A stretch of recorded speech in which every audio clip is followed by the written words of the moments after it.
എന്റെ പ്രിയപ്പെട്ട സഹോദരങ്ങൾ, എന്റെ പ്രിയപ്പെട്ട യുവത്വത്തിനോട് ഞാൻ പറയുകയാണ്, എന്റെ പൊന്നുമക്കളെ, ആരെ മറന്നാലും പടച്ചവനെ മറക്കല്ലേ, ആരോട് കളിച്ചാലും നന്നാരോട് കളിക്കല്ലേ. നീ സിനിമാ തിയേറ്ററിന്റെ ഉള്ളറകളിൽ പോയി കൈയടിച്ച് തീർക്കാനുള്ളതല്ലടാ നിന്റെ യുവത്വം. നബിദിനം വരുമ്പോൾ ഏതെങ്കിലും ഒരു മൂലയിൽ പരിപാടി സംഘടിപ്പിച്ചിട്ട് അള്ളാന്റെ റസൂലിനെ സ്നേഹിക്കുന്നവനാണെന്ന് പറഞ്ഞിട്ട് കാര്യമില്ലടാ. ഏതെങ്കിലും ഒരു ദിവസം പള്ളിക്കകത്ത് വന്ന് തലകുത്തി വീണിട്ട് ഞാൻ മുസ്ലിമാണെന്ന് പറഞ്ഞിട്ട് കാര്യമില്ല പൊന്നുമോനെ. അല്ലാഹുവിന്റെ പ്രവാചകൻ ഒരുപാട് ചെറുപ്പക്കാരുടെ ചരിത്രം പറഞ്ഞു തരുന്നുണ്ട്. ഈ സിനിമാ താരങ്ങളല്ലടാ, മമ്മൂട്ടിയും മോഹൻലാലും അല്ലടാ, അല്ലാഹുവിന്റെ റസൂൽ എത്രയോ ചെറുപ്പക്കാരുടെ ചരിത്രം പറഞ്ഞു തരികയാ. അല്ലാഹുവിന്റെ പ്രവാചകന്റെ മുന്നിലേക്ക് ഒരു സഹാബി കടന്നു വരികയാണ്. മഹാനായ ഉമൈർ റളിയല്ലാഹു തആല അൻഹു കടന്നു വരുമ്പോൾ അല്ലാഹുവിന്റെ റസൂൽ പൊട്ടിക്കരയുകയാ. ഒരു ചെറുപ്പക്കാരനായ സഹാബിയാ ഉമൈർ കടന്നു വരുമ്പോൾ അല്ലാഹുവിന്റെ റസൂലിന്റെ കണ്ണ് നിറയുകയാണ്. പ്രവാചകനോട് ഉമൈർ ചോദിക്കുന്നു, യാ റസൂലല്ലാഹ്, എന്തിനാ നബിയേ കരയുന്നത്? എന്തിനാ നബിയേ കരയുന്നത്?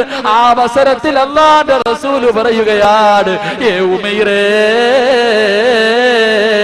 നിന്റെ പഴയ കാലമൊന്ന് ഞാൻ ഓർത്തുപോയി ഉമൈറേ. അല്ലാഹുവിന്റെ പ്രവാചകൻ പറയുന്നു, ആരാ ഉമൈർ എന്നറിയുമോ? ആരാണ് ഉമൈർ എന്നറിയുമോ? മക്കയിലെ ഏറ്റവും വലിയ കുടുംബത്തിൽ പിറന്നവനാ, ഏറ്റവും വലിയ സൗന്ദര്യമുള്ളവനാ, ഏറ്റവും കൂടുതൽ സമ്പത്തുള്ളവനാ. മഹാനായ ഉമൈർ റളിയല്ലാഹു തആല അൻഹു മുസ്ലിമാകുന്നതിന് മുമ്പ് ധരിച്ചിരുന്ന വസ്ത്രമുണ്ടല്ലോ, സ്വർണത്തിന്റെ നൂലുകൾ കൊണ്ട് നെയ്തിരുന്ന വസ്ത്രമാണ്. ഉമൈർ റളിയല്ലാഹു തആല അൻഹു കുതിരയുടെ മുകളിൽ അതാ വരുന്നത് കാണാൻ മദീനയിലെ പെണ്ണുങ്ങൾ വന്നിട്ട് റോഡിന്റെ ഓരത്ത് കാത്തു നിൽക്കുമായിരുന്നു. ആ ഉമൈർ റളിയല്ലാഹു തആല അൻഹുണ്ടല്ലോ, അല്ലാഹുവിന്റെ പ്രവാചകന്റെ മുന്നിലേക്ക് നടന്നു വരുമ്പോൾ അതാ ഒരു വസ്ത്രം ധരിച്ചിരിക്കുകയാ. 40 സ്ഥലങ്ങളിൽ കണ്ടം വെച്ച് തച്ചിരിക്കുന്ന വസ്ത്രവും ധരിച്ചുകൊണ്ട് അല്ലാഹുവിന്റെ പ്രവാചകന്റെ മുന്നിലേക്ക് കടന്നു വരികയാ. ആ ചെറുപ്പക്കാരനായ ഉമൈർ ഉണ്ടല്ലോ, അതാ ഉഹദിന്റെ രണാങ്കണത്തിൽ യുദ്ധം നടക്കുമ്പോൾ അല്ലാഹുവിന്റെ പ്രവാചകന്റെ പുറകെ നിന്നിട്ട് ഉമൈർ ചിരിക്കുകയാ, ഉമൈർ കളിക്കുകയാ. വല്ലാത്ത സന്തോഷമാ.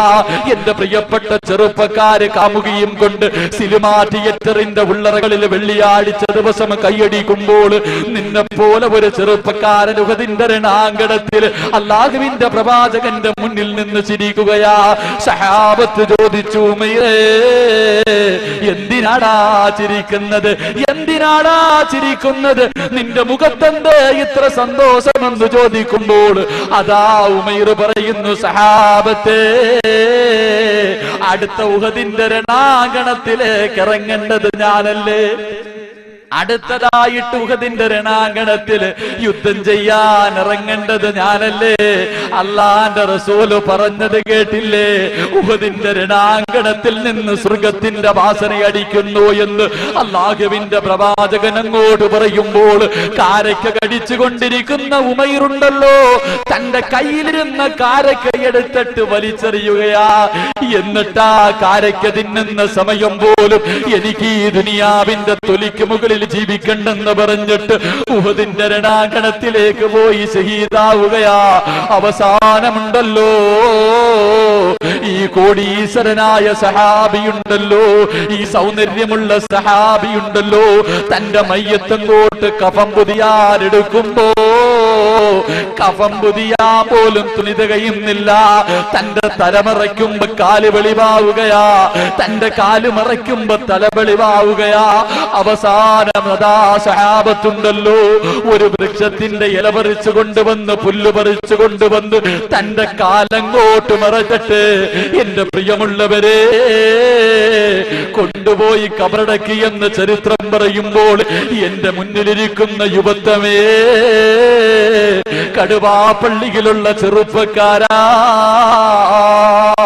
ആ ഉമൈർ റളിയല്ലാഹു തആല അൻഹു കടക്കുന്ന സ്വർഗമുണ്ടല്ലോ, ആ സ്വർഗത്തിലൊന്ന് കിടക്കുന്നത് പോയിട്ട്, ആ സ്വർഗമൊന്ന് കാണുന്നത് പോയിട്ട്, ആ സ്വർഗമൊന്ന് ചോദിക്കുന്നത് പോയിട്ട് 500 വർഷത്തെ വഴി ദൂരം വരെ അടിച്ചു വീശുന്ന സ്വർഗത്തിന്റെ വാസനയുണ്ടല്ലോ, അതൊന്ന് ശ്വസിക്കാൻ നിനക്ക് യോഗ്യതയുണ്ടോ?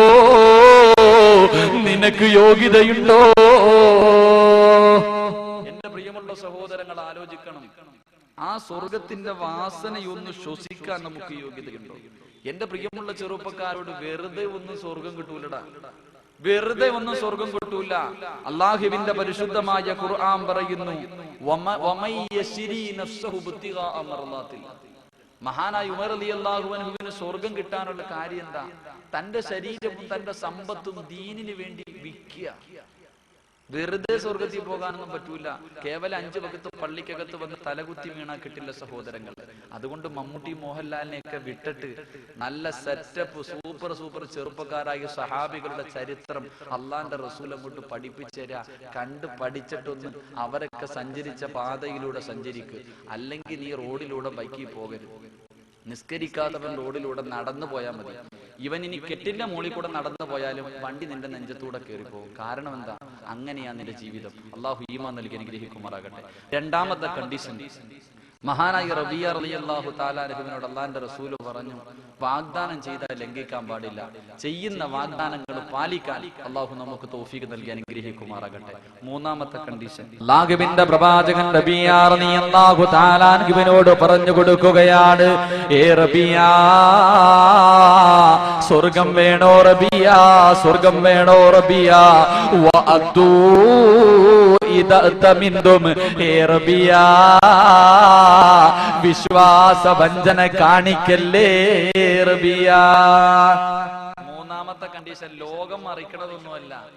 അള്ളാന്റെ റസൂല് പറയുന്ന വിശ്വാസവഞ്ചന കാണിക്കാൻ പാടില്ല. പ്രവാചകൻ സല്ലല്ലാഹു അലൈഹി വസല്ലമ തങ്ങൾ പറയുന്ന, നാളെ മഹ്ശറയിൽ കടുവാപ്പള്ളിയിലുള്ള എല്ലാവരും ഒരുമിച്ച് കൂടുമ്പോൾ ചില മഹാന്മാര് വരുന്ന പിൻദ്വാരങ്ങളിൽ വലിയ കൊടി കുത്തി വെച്ചിട്ടുണ്ടാവും. ഇവൻ ഇങ്ങനെ നടന്നു വരുന്ന കാണുമ്പോ എല്ലാരും ഇങ്ങനെ അത്ഭുതത്തോടെ നോക്കാം.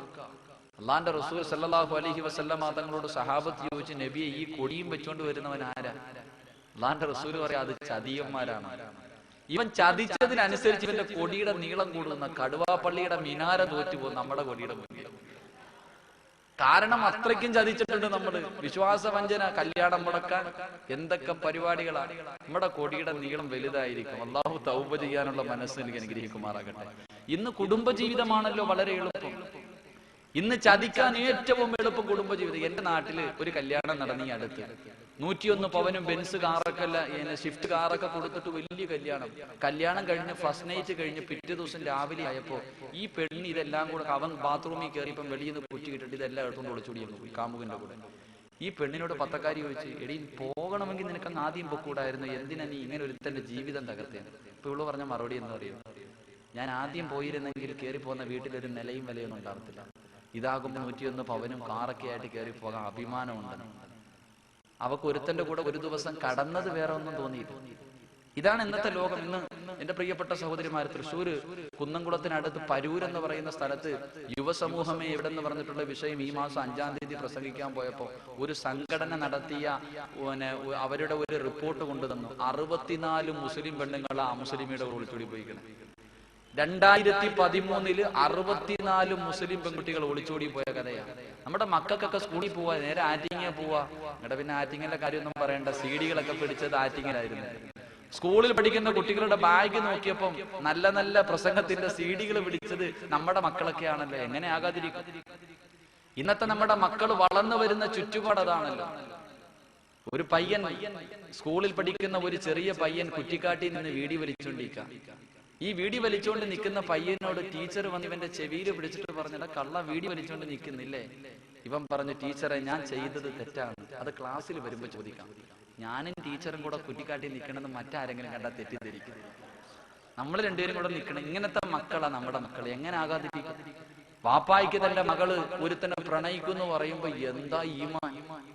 അപ്പോഴാണ് അങ്ങോട്ട് വാപ്പ വടിയൊക്കെ എടുക്കണത്. മകനൊരു കാമുകയുണ്ട്, അല്ലെങ്കിൽ മകനൊരു കാമുകയുണ്ട്, തിരിച്ചും അങ്ങോട്ടും ഇങ്ങോട്ടും പ്രേമം തുടങ്ങി കഴിയുമ്പോഴത്തേക്ക് വാപ്പന്മാരൊന്നും ചിരിക്കണ്ട. കടുവാപ്പ എല്ലാവരും പ്രായമുള്ളവർ വിചാരിക്കണേ ഈ ചെറുപ്പക്കാർക്ക് മാത്രമേ പ്രണയമുള്ളെന്ന്. ഇപ്പൊ ചെറുപ്പക്കാരെ പിന്നെയും വിശ്വസിക്കാൻ, ഈ വാപ്പമാരെയെ വിശ്വസിക്കാൻ പറ്റാത്ത. കാരണം ഈ പോത്തങ്കോട്, നിങ്ങളുടെ അടുത്ത പ്രദേശമാണല്ലോ പോത്തങ്കോട്, ഇവിടുള്ളൊരു പെണ്ണൊരാളെ പ്രണയിച്ചു. കണ്ണൂരാണ് ഈ പയ്യന്റെ വീട്. ഫോണിലൂടെ പ്രണയിച്ചിട്ട് 6 മാസം നീണ്ട പ്രണയത്തിന്റെ ഒടുവില് തന്റെ കാമുകനെ കാണാനുള്ള ആഗ്രഹം കൊണ്ട് ഇവിടുന്ന് വൈകിട്ട് പോകുന്ന 8:40 പോകുന്ന മംഗലാപുരം എക്സ്പ്രസിൽ കയറി പോയി. രാവിലെ 4:45 5 മണിയായപ്പോ കണ്ണൂര് ട്രെയിൻ എത്തി. ഈ പെണ്ണ് നേരെ പ്രൈവറ്റ് സ്റ്റാൻഡിൽ പോയി. അവിടെ നിന്ന് കറങ്ങണ കണ്ടപ്പോ 19 വയസ്സേ ഉള്ളൂ. ഈ ഓട്ടോക്കാര് ഈ പെണ്ണിനോട് ചോദിച്ചു, എന്ത് മോളെ നിക്കണേ? അതൊരാളെ കാണാമെന്നെയാ. അവസാനം പോലീസിനെ വിളിച്ചു പറഞ്ഞു.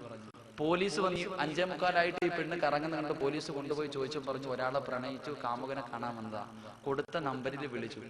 അങ്ങനെ ഒരു 7 മണി ആയപ്പോ പത്രം റിപ്പോർട്ട് ചെയ്യുന്നു, 6 മാസം നീണ്ട പ്രണയത്തിൽ തന്റെ രാത്രികൾ മുഴുവനും പകലാക്കിയ കാമുകനെ കാണാൻ കസേരയിൽ ഈ പെണ്ണിങ്ങനെ ഇരിക്കുമ്പോ 62 വയസ്സുള്ള മുഹമ്മദ് കുഞ്ഞെന്ന് പറയുന്ന ഒരു വാപ്പ നടന്നു വരിക. രാത്രി മൊത്തം വാള് നടത്തിയത് പാവപ്പെട്ടവനാണ്. വാപ്പന്മാരുടെ സ്വഭാവം അങ്ങനെയാണ്, പണ്ട് ചെറുപ്പക്കാര് മാത്രമേ. ഞാൻ പറഞ്ഞു വന്നത്, നമ്മുടെ പ്രിയപ്പെട്ട മക്കളെ പ്രണയിക്കാനും അവരുടെ ജീവിതം തൊലയ്ക്കുന്നവരാ നമ്മൾ. അവരെ അടിച്ചിട്ടും പിടിച്ചിട്ടൊന്നും കാര്യമില്ല. മക്കൾക്ക് മൊബൈൽ മേടിച്ചു കൊടുക്കും, അങ്ങനെ പ്രണയം. അത് കഴിയുമ്പോഴോ വൈകുന്നേരമാകുമ്പോ പ്രേമത്തിന്റെ ABCD അറിയാത്ത മകളുടെ കയ്യിൽ നല്ല ആൽബത്തിന്റെ CD കൊണ്ട് വാപ്പ കൊടുത്തിട്ട് പറയാ, മോളെ കണ്ടു പഠിക്കണം എങ്ങനെയാ പ്രണയിക്കണ്ടേ. ഞാനിങ്ങനെ അടുത്തൊരു പാട്ട് കേട്ട്, പള്ളിക്കകത്താണ്, പാടാൻ പാടില്ല എങ്കിലും ഈ അടുത്ത് ഞാന് ഇങ്ങനെ ഒരു യാത്രയിൽ ഒരു ആൽബം ഒരു ഇങ്ങനെ ഇട്ടിരിക്കുന്ന കണ്ടപ്പം യാദൃശികമായി കാണേണ്ട വന്നു. അടുത്ത വീട്ടിലെ കല്യാണത്തിന് പന്തലൊരുങ്ങിയ നേരത്ത് തീ പുകഞ്ഞത് അടുപ്പിലല്ല എന്റെ നെഞ്ചിലാ. എല്ലാരും ചിരിക്കുന്ന സീൻ മനസ്സിലായെന്ന് തോന്നുന്നു. എങ്ങനെ പ്രണയിക്കണം, പ്രണയിച്ചിട്ട് കിട്ടിയില്ലെങ്കിൽ എങ്ങനെ ചാവണോന്ന് വരെ അതിനകത്ത്